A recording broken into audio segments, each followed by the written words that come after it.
नमस्कार दोस्तों, पोनो एकेडमी में आपका स्वागत है। आज का हमारा टॉपिक है एप्लीकेशन ऑफ डेरिवेटिव्स और एप्लीकेशन ऑफ डेरिवेटिव्स का ये फर्स्ट वीडियो है। हमने अपने इसके प्रीवियस वीडियो कर लिए हैं। प्रीवियस एक चैप्टर हमारा इसका हो गया, 2 चैप्टर हमारे फर्स्ट पेपर के हो चुके हैं। हमारी स्पीड थोड़ी स्लो है but I am doing continuously. कुछ चीज़ें हैं जो आपसे शेयर करना चाहूँगा। जैसे कि आप जानते हैं कि मैं अनअकैडमी पर पढ़ा रहा हूँ और अगर आपको IIT JEE का सब्सक्रिप्शन लेना है तो आप IIT JEE का सब्सक्रिप्शन लेके आप एक अच्छा रैंक IIT JEE में ला सकते हैं। तो उसके लिए कुछ नहीं करना होगा, सिर्फ अनअकैडमी का एप्लीकेशन डाउनलोड करना होगा।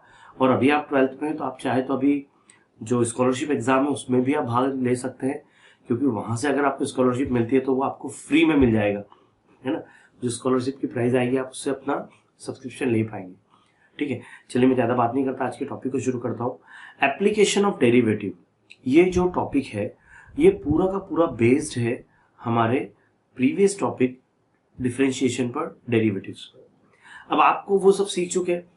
अब इसमें क्या है, एप्लीकेशन क्या है, जैसे आपको याद है हमने ट्रिग्नोमेट्री में किया था कि ट्रिग्नोमेट्री पहले हमने ट्रिग्नोमेट्रिक रेशियो सीखे, फिर ट्रिग्नोमेट्री का टेबल सीखा, फार्मूले सीखे, और उसके बाद आइडेंटिटी सीखने के बाद में हम जब अपने हाइट एंड डिस्टेंस वाला टॉपिक पे आए थे तो हमने अपने प्रीवियस पूरे नॉलेज को यूज किया था इधर, और वो डे टू डे लाइफ वाले एग्जाम्पल्स थे। यहाँ भी बिल्कुल वैसा ही है। यहाँ पर हम क्या सीखने वाले हैं, तो यहाँ बहुत सारी ऐसी चीजें हैं जो आपके लिए नहीं है, लेकिन हाँ बहुत सारी ऐसी चीजें जो ऑलरेडी आपको आती है। सिर्फ मतलब जो चीजें आती है वो आपको मिला के नई चीज लाना है। तो नई चीज नई नहीं है, वो पुरानी ही है, तो डरना नहीं है ना। स्लोली एंड ग्रेजुअली पूरा मैं आपको बताने वाला हूँ, आपको कोई प्रॉब्लम आने वाला नहीं है। सबसे पहला पॉइंट इसमें देखे रखा है, application of derivative two the tangents and the normals. Tangent क्या होता है, हमने सर्कल में सीखा था कि एक सर्कल ऐसा है, उस सर्कल को अगर मैं यहाँ पर एक लाइन खींच लेता हूं तो ये सर्कल की टेंजेंट कहलाती है। ये टेंजेंट हमने सीखी। यहाँ पर क्या होगा, यहाँ पर हम लेंगे इस टाइप का एक कर्व, और इस कर्व के लिए एक टेंजेंट हमको खींचना होगी। ठीक है, इस कर्व के लिए एक टेंजेंट हम खींचेंगे। टेंजेंट मतलब क्या है, स्पर्श रेखा म्हणतो त्याला, है ना, जो उसको टच करके जाती है। हिंदी में स्पर्श रेखा बोलते हैं और मराठी में स्पर्श रेखा म्हणतो। ठीक है, तो इसकी हमको इक्वेशन निकालनी है। साथ ही में नॉर्मल। अब नॉर्मल क्या, नॉर्मल मतलब परपेंडिकुलर। नॉर्मल मतलब क्या होता है भैया, नॉर्मल मतलब परपेंडिकुलर। तो application of derivatives to tangent and the normals. Okay, तो नॉर्मल क्या होगा, इस टेंजेंट के ऊपर जो नॉर्मल होगा, जो परपेंडिकुलर होगा, उसका भी हमको इक्वेशन निकालना होगा, और हमको जो टेंजेंट दिया उसका भी इक्वेशन निकालना होगा। दोनों निकालेंगे। आगे आते हैं और क्या सीखने वाले इसमें derivative as a rate measure. Derivative as a rate measure में भी हम देखेंगे। आते हैं उसके ऊपर। अप्रोक्सीमेशन को हम यूज करते हैं इसमें। अप्रोक्सीमेशन पर एक हमारी एक्सरसाइज है। उसके बाद में rules theorem and Lagrange's mean value theorem, जिसको हम LMVT भी कहते हैं। ठीक है, ये इसका शॉर्ट फॉर्म है जो हम सीखने वाले हैं। Increasing and decreasing functions. Increasing decreasing functions क्या होते हैं, और साथ ही में मैक्सिमा मिनिमा। मैक्सिमा मिनिमा जो बच्चे CBSE से आए हैं उनको पता होगा कि उन्होंने 10th में जो हमारा पोलिनोमियल टॉपिक था उसके अंदर इसको किया था, when we represent the quadratic function on the graph. ये हमने उसमें किया है। ठीक है, तो सबसे पहली बात यह लेट अस रिमेंबर में हमको बोल के रखता है कि लेट अस रिकॉल। तो कंटिन्यूअस फंक्शन हमने लास्ट ईयर सीखा है। Derivative of the composite, inverse trigonometric function, logarithm function, parametric function, ये सारा हमने सीखा। ये सारी चीजें हम यहाँ पर यूज करने वाले हैं। ठीक है ना। यहाँ पर साथ ही में क्या, relation between the derivative and the slope. यहाँ हम relation between derivative and slope हम देखने वाले हैं। साथ ही में हायर ऑर्डर डेरिवेटिव का भी हम उपयोग करने वाले हैं। अब ये सब चीजें हैं जो ऑलरेडी हमको आती है। देखो बच्चों, मैं ये जो वीडियो बना रहा हूँ, जब भी मैं बेसिक की वीडियो बनाता हूँ मैं हमेशा कहता हूँ कि बेसिक का वीडियो पूरा देखो। कुछ कुछ चीजें हैं जो मैं अपनी बुक से बताता हूँ, कुछ कुछ चीजें हैं जो मैं आपको अलग से बताता हूँ। तो बेसिक का वीडियो जिसने देख लिया उसकी एक्सरसाइज चुटकी बजाते सॉल्व होती है। ठीक है, तो आपको बेसिक का वीडियो पूरा देखना है। आज का वीडियो आपको पूरी मदद करेगा कि आप कैसे इन क्वेश्चंस को सॉल्व कर पाओगे एक्सरसाइज 2.1 के। ठीक है, यहाँ क्या देख रखा है, in the previous chapter we have studied the derivative of the various functions such as composite function, such as inverse trigonometric function, such as logarithmic function, और such as आपने पैरामीट्रिक फंक्शन देखे, इम्प्लिसिट फंक्शन देखे, explicit function देखे, सब कुछ देखा है ना। Also the relation between the derivative and the slope of a tangent. In this chapter we are going to study various applications of the differentiation such as the geometry, rate measure, approximation, Rolle's theorem, Lagrange mean value theorem, increasing and decreasing function and maxima minima, इतनी सब चीजें हम करने वाले हैं।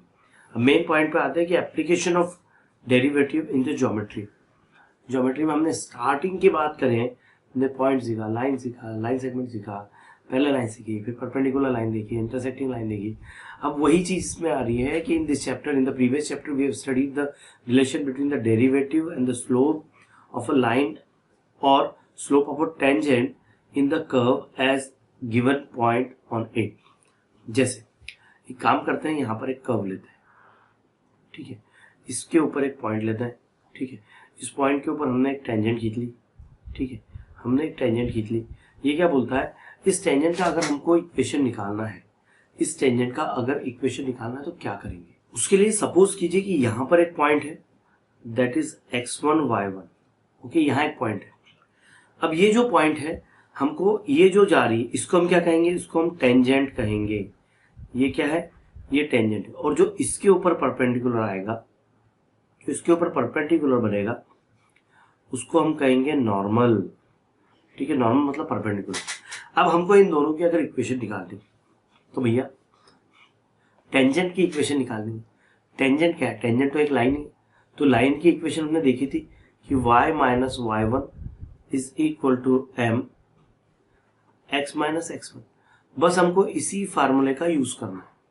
तो फिर m कैसे निकलेगा, m हमें निकलेगा, सपोज आपको ये जो लाइन देके रखी है, ये जो टेंजेंट देके रखी है, इसकी पर्टिकुलर एक यहाँ पर एक हमको एक्सप्रेशन देके रखा है, हमको एक एक्सप्रेशन दिया होगा, उस एक्सप्रेशन का y करके कुछ दिया होगा, ठीक है, उस एक्सप्रेशन का हमको डिफरेंशिएशन निकालना होगा। वहां से हमको क्या मिल जाएगा, स्लोप मिल जाएगा, ठीक है। चलिए थ्योरी पे आते हैं, फिर थ्योरी से मैं आपको पूरा बताता हूँ, चिंता मत कीजिए, बहुत सिंपल है, कुछ भी डिफिकल्ट नहीं है। क्या देके रखा है यहाँ पर, y is equal to f x, okay, y is equal to एक एफ एक्स है, be a continuous function of x representing a curve on xy plane where p point देके रखा है whose coordinates are x1 y1, b any point on the curve। इस curve के ऊपर एक point है, ये टेंजेंट यहां से जा रही है, so that dy by dx for x1 y1 that is f dash x for x1 y1 represents a slope और द ग्रेडियंट। इसको हम स्लोप और ग्रेडियंट बोलते हैं। मतलब क्या होगा कि आपको उसके लिए y की जो वैल्यू दी होगी, उसका अगर आप डिफरेंशिएशन निकाल, ये क्या है, डिफरेंशिएशन है, ये डिफरेंशिएशन, तो ये जो डिफरेंशिएशन आप निकालेंगे, ये क्या होगा, ये स्लोप होगा, ठीक है। तो यहाँ पर स्लोप देके रखा है, किसके लिए, स्लोप अगर हमको निकालना है तो हम क्या करेंगे, dy बाय dx निकालेंगे, हमको जो भी वहां पर एक्सप्रेशन दिया होगा for the value for the point x1 y1। और अगर आपको देखिए, आपने टेंजेंट का निकाल लिया, आपने यहाँ पर टेंजेंट के लिए स्लोप निकाल लिया। अगर आपको नॉर्मल के लिए स्लोप निकालना, तो भैया नॉर्मल, अगर इसका स्लोप m1 है, फॉर एग्जांपल इसका स्लोप m1 है और नॉर्मल का स्लोप m2 है, पर यार नॉर्मल तो इसके ऊपर परपेंडिकुलर है, तो हमने सीखा था कि m1 m2 दो लाइन अगर एक दूसरे के ऊपर परपेंडिकुलर होती है तो उनके स्लोप का मल्टीप्लाई क्या होता है, उनके स्लोप का मल्टीप्लाई जो होता है वो -1 के इक्वल होता है। स्लोप का जो मल्टीप्लाई होता है वो -1 के इक्वल होता है। मतलब अगर हमारे पास में इसका जो स्लोप आया, अगर हम इसकी बात करें कि ये टेंजेंट के लिए स्लोप है, ये टेंजेंट का स्लोप है, तो अगर हम नॉर्मल का स्लोप निकालेंगे तो क्या होगा, m2 क्या हो जाएगा, 1 अपॉन, इसको लिखेंगे dy by dx for points x1 y1, ऐसा। अब आपने बोले ये कैसे किया, बताता हूँ, बिल्कुल बताता हूँ, चिंता मत कीजिए, आगे आपको लेके चलता हूँ। देखिए इसने यहाँ पर आपके लिए वही इक्वेशन लिख के रखी है जो मैं आपको बता रहा था, y minus y1 x minus x1 और m, और बताता है y माइनस y1 m की जगह पर dy by dx x x1 और x माइनस x2। यहाँ पर इक्वेशन ऑफ नॉर्मल में क्या होगा, m डैश यूज किया, तो m डैश कैसे निकालेगा भैया, m into m dash minus 1 होता है। अगर आपको m डैश निकालना है तो आप 1 अपॉन m कर दो, तो भी आपका m डैश निकल जाएगा। ऐसे तरीके हैं जिसकी मदद से आप इसको कर सकते हैं। Excuse me. अब देखिए इसमें कुछ चीजें हैं, हमारी जो बुक है ना बहुत अच्छी बुक है, लेकिन जो लास्ट पेज पे दिया होता है ना वो बहुत काम का होता है। मैं आपको बताता हूँ लास्ट पेज पे क्या दे के रखा है। ये देखिए लास्ट पेज पे दिया है। कभी कभी लास्ट पेज पर बताई हुई चीजें ज्यादा सिंपल वे में बताई जाती है, क्योंकि लेट अस रिमेंबर में वही पॉइंट होते हैं लेकिन उनको बहुत सिंपल करके बताते हैं। अब यार यही बात अगर यहाँ बताई होती तो आपको 2 मिनट में समझ में आ जाता कि इक्वेशन ऑफ टेंजेंट अगर आपको निकालना है और इक्वेशन ऑफ नॉर्मल अगर आपको निकालना है, ये दोनों चीजें अगर आपको निकालनी है तो इसके अंदर क्या ऐसा है। तो भैया at point P is equal to x1 y1 देके रखा है। अब सपोज ये कर्व है, ठीक है, एक पर्टिकुलर कर्व है, उसके लिए कुछ एक्सप्रेशन देके रखा है। यहाँ आपको इक्वेशन देके रखी y minus y1 is equal to m x minus x1 और आपको बता के रखा है m जो है स्लोप जो है वो dy बाई dx करके निकाल लेंगे आप x1 y1 के लिए। और अगर आपको टेंजेंट का इक्वेशन, नॉर्मल का इक्वेशन निकालना है तो m की जगह m डैश रखेंगे, बाकी सारी वैल्यूज वही होगी, ठीक है, बाकी सारी वैल्यूज वही होगी, उसमें कोई फर्क नहीं होगा, सिर्फ m डैश की वैल्यू चेंज करेंगे आप। तो यहाँ पर आपको इक्वेशन ऑफ नॉर्मल मिल जाएगा। इसने m डैश को इस तरह से लिखा है -1 अपॉन dy बाई dx, इस तरह से आप ये भी लिख सकते हैं कि m dash is equal to 1 upon m, ज्यादा सिंपल पड़ेगा। ऊपर का जो स्लोप है उसका रेसिप्रोकल ले लो, आपका काम हो जाएगा। अब ध्यान से देखो, इनके इसमें हमारी टेक्स्ट बुक में पेज नंबर 66 पर ऐसे 3 एग्जाम्पल देके रखे है ना, 1, 2 और 3। मैं अपने मन से एक एग्जाम्पल आपको बना के देता हूँ कि सपोज इस पर्टिकुलर कर्व का एक हमको ये देके रखा है, एक्सप्रेशन देके रखा है, वो ऐसा है like 3x square minus 4x plus 2 और एक पर्टिकुलर इसके ऊपर एक पॉइंट देके रखा है डेट इज 2, 1, ठीक है, एक पॉइंट देके रखा है 2, 1। अब आपको क्या करना है, आपको इसके लिए equation of tangent and equation of slope normal निकालना है। ये x1 y1 है, तो आपके लिए ये जो देखे रखा है वो क्या है, y is equal to 3x square minus 4x plus 2। अब आप मुझे एक बात बताइए, आपको यहाँ पर जो है अगर इक्वेशन ऑफ टेंजेंट निकालना, तो इक्वेशन ऑफ टेंजेंट का फार्मूला मैंने क्या बताया, y minus y1 m x minus x1, ठीक है, ये आपका इक्वेशन ऑफ टेंजेंट का फार्मूला है। हमारे पास m है क्या जी, नहीं, तो हम m कैसे निकालेंगे, dy बाई dx करके निकालेंगे और यहाँ पर ये वैल्यूज पुट कर देंगे। तो पहले एक काम करो, यहाँ पर इसको डिफरेंशिएट करो, differentiate with respect to x, तो ये क्या हो जाएगा बेटा, dy बाई dx, ठीक है, ये हो जाएगा 3 का 3 और ये हो जाएगा 2x माइनस 4 का 4, x का हो जाएगा 1 और ये 0 हो जाएगा। तो आपका dy बाई dx क्या आया, आपका dy बाई dx आया दैट इज 6x माइनस 4। तो इस dy बाई dx को अगर हम पर्टिकुलरली इस पॉइंट के ऊपर बात करें 2, 1 के ऊपर, 2 एंड 1 के ऊपर, मतलब आपको x की जगह पर इस इक्वेशन में 2 रखना है, y की जगह 1 रखना है। तो ये क्या हो जाएगा 6 इंटू 2 माइनस 4, तो ये 12 माइनस 4, तो ये 8 हो गया। तो आपका dy बाई dx क्या हो गया एट पॉइंट 2, 1 दैट इज 8 हो गया। मतलब आपका m आ गया बेटा, m क्या आ गया, 8 आ गया। तो एक काम तो आपका हो गया कि आपने m निकाल लिया, ठीक है ना, आपने यहाँ पर m निकाल लिया। अब आपको यहाँ पर m डैश भी निकालना है। m डैश किसके लिए है, m डैश है नॉर्मल के लिए, लेकिन m डैश हम बाद में निकालेंगे। हम एक काम करते हैं, इसी इक्वेशन में जो ऊपर हमको इक्वेशन देके रखी है उसको ले लेते हैं, ठीक है। तो उसमें ध्यान से देखिए, यहाँ पर क्या है, y का y, y1 मतलब 1 इज इक्वल टू m की जगह पर 8, x का x और x1 की जगह पर 1, ठीक है, सॉरी y1 की जगह 1 और x1 की जगह पर 2 आएगा बेटा, 2 है ना, x की जगह पर 2 आएगा। अब क्या करेंगे, हम वैल्यू सॉल्व कर लेंगे इसको, y माइनस 1 ये आएगा 8x माइनस 16, दोनों को उधर भेज दो, तो 8x minus y minus 16 plus 1 is equal to 0, तो ये हो गया 8x minus y minus 15 is equal to 0।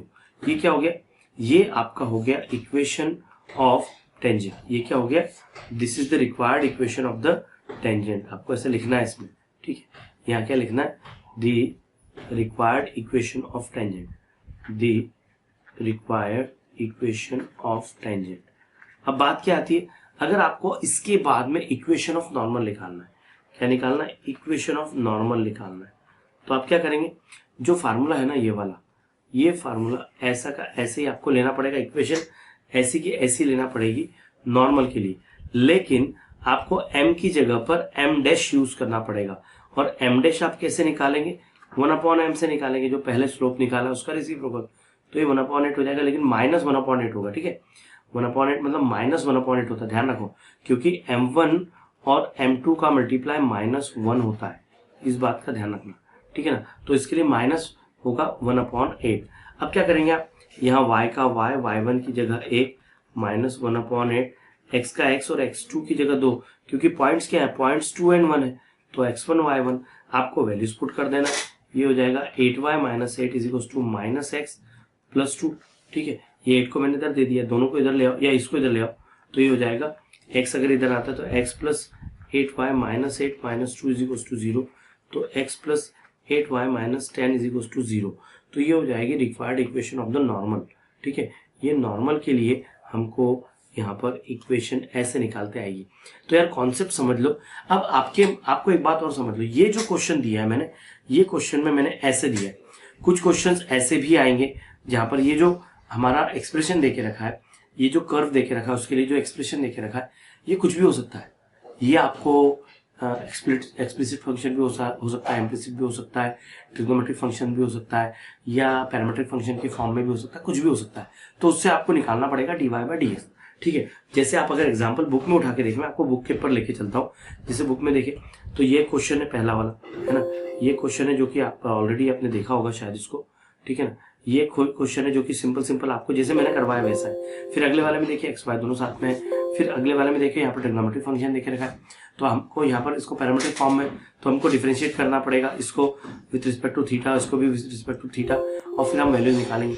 ठीक है ना, और थीटा π/4 देके रखा, थीटा की जगह π/4 रख दोगे तो आपका आंसर आ जाएगा। तो ये पूरा बेसिक है इसका, ये जहां पर आपकी equation of tangent and equation of slope निकालोगे। ठीक है, चलिए अब हम आगे आते हैं। लेकिन आगे बढ़ने से पहले कुछ चीजें ध्यान रखिए कि जब भी आपको इक्वेशन ऑफ टेंजेंट निकालना है और इक्वेशन ऑफ नॉर्मल निकालना है, तो आपको सबसे पहली बात कोई यहाँ पर पॉइंट्स दिए होंगे, पहली बात, साथ ही में आपको कोई y की वैल्यू दी होगी, कोई फंक्शन दिया होगा, कोई एक एक्सप्रेशन दिया होगा, और आपको फार्मूला यूज करना है y minus y1 is equal to m x minus x1। बस इस कॉन्सेप्ट को ध्यान रखिए, हम टेंजेंट के लिए इसी को यूज करेंगे, और अगर यहाँ पर नॉर्मल होगा तो m डैश यूज करेंगे। आप एक ये भी कर सकते हैं कि आप टेंजेंट के लिए इस फार्मूले को m1 यूज करें और नॉर्मल के लिए इस फार्मूले को m2 यूज करें।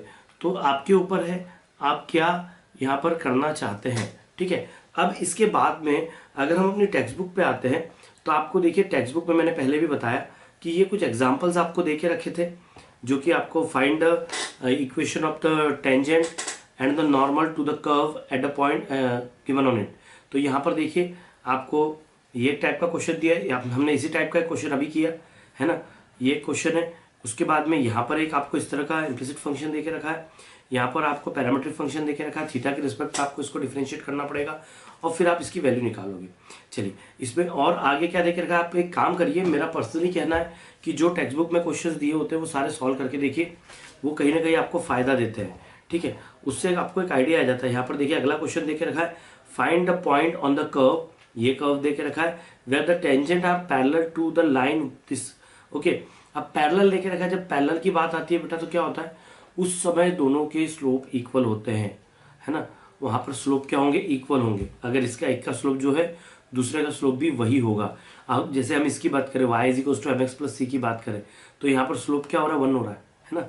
इसको अगर मैं लिखता हूँ, इसको मैं अगर ऐसा लिखता हूँ कि y is equal to mx plus c, ठीक है, y is equal to mx plus c अगर मैं लिखता हूँ, तो यहाँ m की जगह पर क्या है भाई, m की जगह पर यहाँ पर जो है वो हमको क्या मिल रहा है, m की जगह पर 1 मिल रहा है, तो यहाँ m 1 होगा।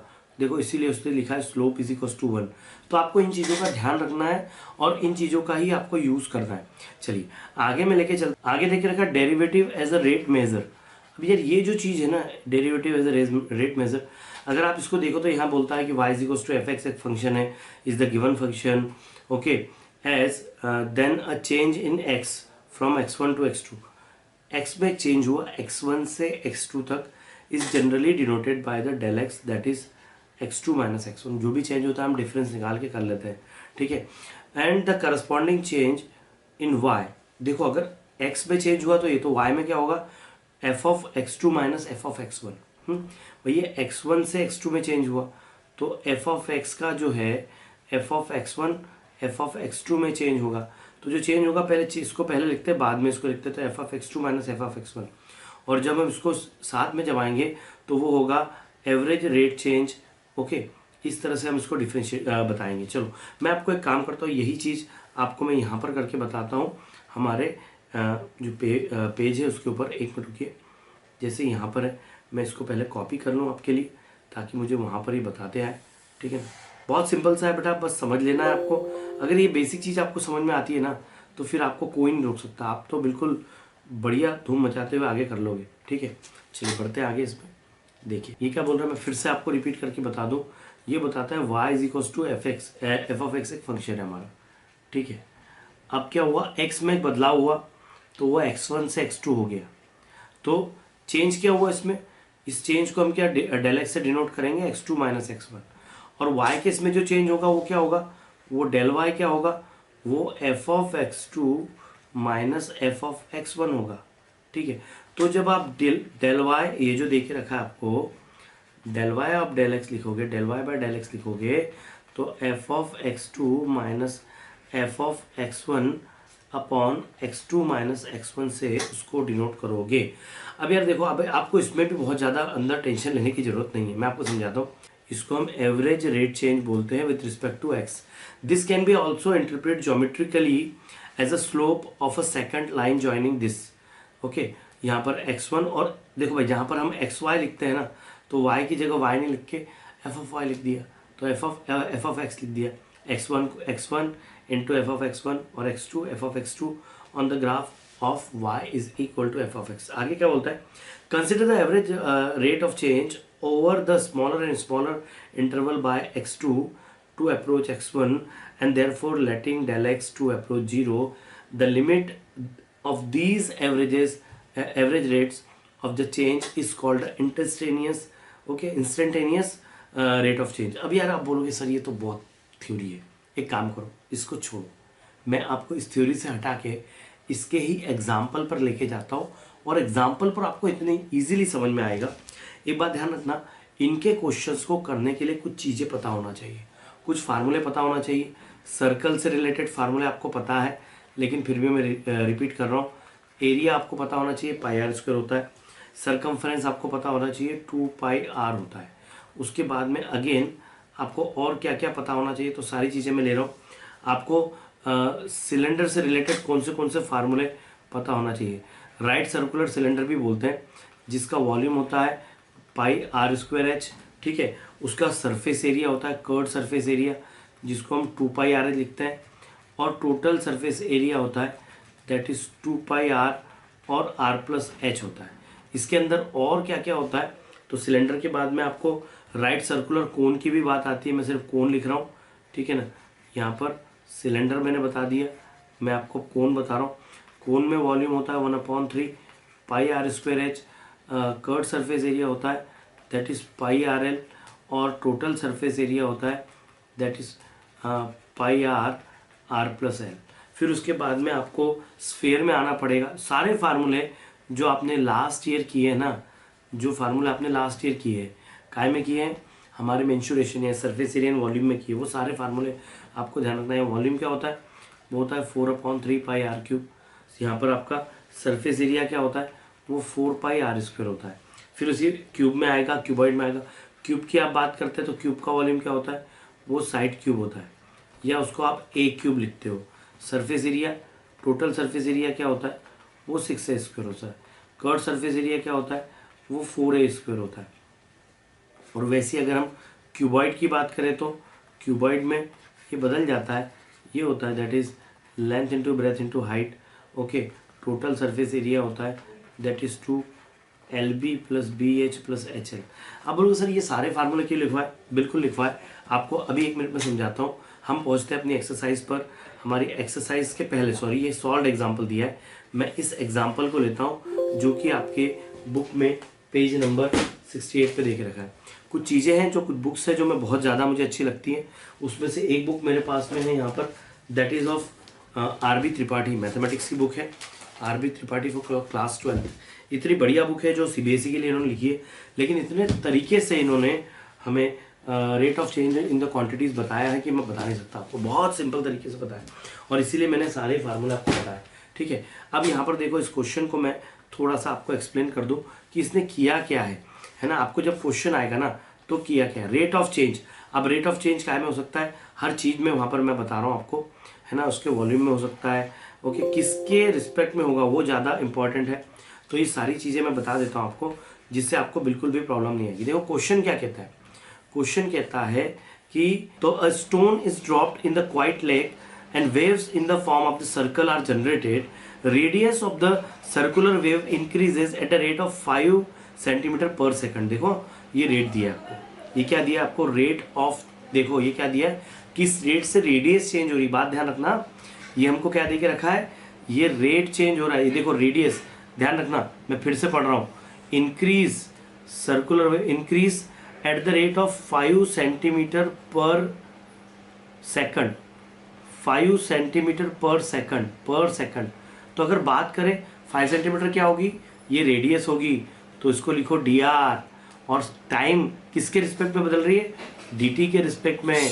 तो ये आपको बेटा समझना पड़ेगा कि क्या हो रहा है, 5 सेंटीमीटर पर सेकंड से चेंज हो रहा है, तो dr अपॉन dt है, ये रेडियस चेंज हो रही है विथ रिस्पेक्ट टू टाइम, तो dr upon dt 5 centimetre per second, ये आपको पकड़ना पड़ेगा at instant when the radius of the circular wave is 8 centimetre. अब आपको रेडियस दे के रखी है, कितनी है, 8 सेंटीमीटर दे के रखी है। ओके, क्या बोलता है, how fast the area enclose is increasing. अब एरिया कैसे इंक्रीज कर रहा है ना, हमको क्या निकालना है, dA अपॉन dt निकालना है ना, एरिया है ना, change in the area with respect to time, physics वाली बात आ रही है ना, change in the area with respect to time, हमको ये निकालना है। तो ये हम कैसे निकालेंगे, सबसे पहले एरिया हमको पता होना चाहिए। तो देखिए यहाँ पर एरिया में लिख लेता हूँ, मैं लिख लेता हूँ एरिया क्या है भाई, तो एरिया पाई आर स्क्वायर होता है, यहाँ कैपिटल आर लिया है। अब अगर मैं इसको डिफ्रेंशिएट करता हूँ, तो मुझे इसको डिफ्रेंशिएट किसके रिस्पेक्ट में करना है, विथ रिस्पेक्ट टू टाइम करना है, क्योंकि यहाँ सेकंड बता रहा है। तो अगर मैं इसको dA अपॉन dt करता हूँ, ध्यान देना, अगर मैं dA अपॉन dt करता हूँ तो पाई का तो पाई रहेगा, 2r का, भाई इस भी तो r है, और ये तो हम t के लिए डिफ्रेंशिएट कर लें, तो ये r का 2r हो जाएगा, और यहाँ अब t है कि नहीं है, r तो एक यहाँ पर देखा जाए तो यहाँ r नहीं, जैसे हम करते थे ना y को डिफ्रेंशिएट करते थे तो dy बाई dx लिखते थे, तो यहाँ r को डिफ्रेंशिएट किया तो हमको dr अपॉन dt लिखना पड़ेगा। और अब क्या होगा, इसको जब आप सॉल्व करेंगे, थोड़ा मैं इसको छोटा कर लेता हूँ, जब आप इसको सॉल्व करेंगे dA अपॉन dt ही लिखेंगे, पाई का पाई लिखेंगे, 2r का 2r लिखेंगे, ठीक है, 2r का 2r लिखेंगे, और dr अपॉन dt कितना है, dr अपॉन dt आपको कितना देके रखा है, 5 है, तो 5 रखेंगे, और r की वैल्यू आपको क्या देके रखी है, देखो जरा, r की वैल्यू आपको क्या देके रखी है, क्वेश्चन में r आपको देके रखा है 8, तो ये 8 यहाँ रखना है, तो dA upon dt is equal to pi का पाई इंटू 2 इंटू 8 इंटू 5, 8 5 ज़ा 42 ज़ा 80 पाई, ये इसका आंसर होगा। बट देखो कितना सिंपल है, कितना सिंपल है, सीधे आपको एरिया उठाया, एरिया को differentiate with respect to t किया, यहाँ पर ये आ गया, फिर dr अपॉन dt आया, ये तो हमको देके रखा था, पर ये पढ़ के इसको पकड़ते आना चाहिए, अगर पकड़ते नहीं आया नहीं जमेगा। चीज़ें बहुत, देखो हमने किया क्या यार, मुझे बताओ कितनी स्टेप में क्वेश्चन हुआ है, 1 2 3 4 5 स्टेप में खत्म, 5 स्टेप में क्वेश्चन होता है, ठीक है। तो इस क्वेश्चन को जब भी आपके सामने आएगा, इसको क्या करेंगे, सबसे पहले जो क्वेश्चन दिया है इसमें हमको सेंटीमीटर 5 सेंटीमीटर दे के रखा है, 5 सेंटीमीटर पर सेकंड, तो इसने हमको dr अपॉन dt दे के रखा है, ये आपको रिकॉग्नाइज करते आना चाहिए। ओके, फिर हमको विथ किसके लिए निकालना है, एरिया के लिए निकालना है, तो एरिया क्या होता है, एरिया पाई आर स्क्वायर होता है, इसको विथ रिस्पेक्ट टू टी आप डिफ्रेंशिएट कर दीजिए, तो ये आर स्क्वायर का 2r हो जाएगा, मैं जानबूझ के रिपीट कर रहा हूँ, और ये dr अपॉन dt हो जाएगा। आपको ये वैल्यू जो दे के रखी है dr अपॉन dt की, यहाँ पुट कर देना है, और आपको r भी दे के रखा है इसने, r कितना दे के रखा है, रेडियस दैट इज 8, तो इसकी जगह 8 रख देना है, बस आपका क्वेश्चन सॉल्व हो जाएगा। 2 इंटू 8 इंटू 5, तो ये 80 पाई आएगा, ये आपका आंसर हो गया, ठीक है, 80 पाई। अब सिर्फ 80 पाई पे नहीं रुकना है, एरिया क्या होता है, एरिया का यूनिट क्या होता है, सेंटीमीटर स्क्वायर, तो 80 पाई सेंटीमीटर स्क्वायर पर सेकंड, ये आएगा इसमें बदलाव, ऐसे करना है, ठीक है। अब इसके बाद हम आगे अगर आए बुक में, तो बुक में आपको अगला एग्जाम्पल देके रखा है, आपको ये एग्जाम्पल भी सॉल्व करके देखना, हर एग्जाम्पल आपको जो जो देके रखे ना, सारे एग्जाम्पल सॉल्व कीजिए बुक के, ठीक है, ये सारे बहुत सिंपल है, सब एकदम हमारे एप्लीकेशन जो बोला है तो आपको डे टू डे लाइफ के जो हमारे एग्जांपल्स है वहां पर यूज करना है। हालांकि डे टू डे लाइफ में इतना ही खतरनाक एग्जांपल आपको नहीं आते, लेकिन हाँ जो हमने किया है उसको अच्छे से समझ लेना है। आखिरी में आगे क्या देके रखा है, velocity, acceleration and jerk. Jerk मतलब झटका, ये क्या होता है, एस, ये क्या देख रहा है, X is equal to F T is a displacement, okay, displacement function. ये displacement function of a particle that moves along a straight line and F dash T is the rate of change of the displacement S. यहाँ पर displacement में D I लगना चाहिए, है ना, d i s with respect to t. जो displacement आप निकाल रहे हैं तो आप जो डिस्प्लेसमेंट फंक्शन निकालेंगे वो D S upon D T होगा with respect to time, okay, with respect to time. In other word F dash T is the velocity, है ना, the rate of change in the displacement, okay, with respect to time क्या होता है, वो velocity होता है, velocity of the particle. The speed of the particle is absolute value of the velocity and we write in this form that absolute value of F dash T, ठीक है। The rate of change of the velocity with respect to time is called the acceleration. देखो, the rate of change in the velocity with respect to time, okay, जिसको हम dv upon dt अगर लिखते हैं तो acceleration होता है। ये हमने ऑलरेडी पहले भी पढ़ा है, ठीक है ना। Of the particle denoted by at, इसको at से डिनोट करते हैं, ठीक है। आगे क्या बोलता है, आगे बोलता है the acceleration function is the derivative of the velocity function and is therefore the second derivative of the position s is equal to ft। देखो, पहले आपने a के लिए निकाला एक्सेलरेशन के लिए तो dy अपॉन dt होगा, और आपको d2s अपॉन dt स्क्वायर करके आपको यहाँ पर इस कंडीशन में आना पड़ेगा।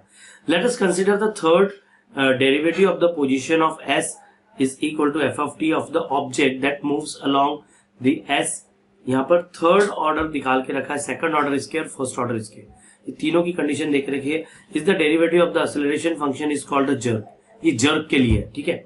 तो ये सब चीजें अभी देखो, ये थ्योरी वाली बात है, आपको लगेगा कि सर वेलोसिटी, एक्सेलरेशन, जर्क, तो जब क्वेश्चन इसके आएंगे ना उसको इतने अच्छे से हम बता देंगे, आपके लिए करना कुछ नहीं है, डिफरेंशिएशन ही करना है, चीजें आपको वैसी की वैसी होगी। जैसे अगर आप देखिए, मैं आपको नीचे लेके चलता हूँ, नीचे के एग्जाम्पल पर। अब अगर आप नीचे का एग्जाम्पल देखोगे ना तो आपको बहुत आइडिया अच्छे से आ जाएगा कि अरे सर इसमें तो कुछ नहीं है, ये तो हमको बहुत अच्छे से आता है, ठीक है ना।